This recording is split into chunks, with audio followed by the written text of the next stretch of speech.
আজকে 2025-এর শেষ দিন। তো 2025টা আমার জন্য খুব স্পেশাল, লাকি ইয়ার। কারণ 2025-এ তার আগে অনেক ঝড়ঝাপটা পেরিয়ে 2025টা প্রথমেই আমি আমার পছন্দের মানুষটাকে পেয়েছি। তো শুরুটাও খুব সুন্দর, ভালোভাবেই কেটেছে। এখন শেষ দিনে এসে দাঁড়িয়েও খুব ভালোভাবেই কাটছে।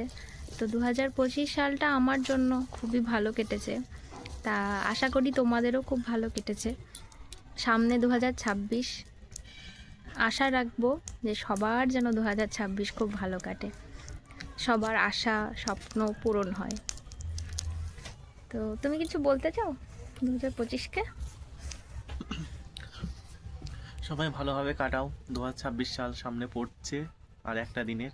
আর আজকে সবাই খুব ভালোভাবে কাটাও, হয় হুল্লোড় করো, সবাই মিলে আনন্দ করো, সবাইকে নিয়ে, ফ্যামিলিকে নিয়ে সামনের দিনটা আরও খুব ভালোভাবে কাটাও। সবাইকে happy new year advance advance. Advance happy new year.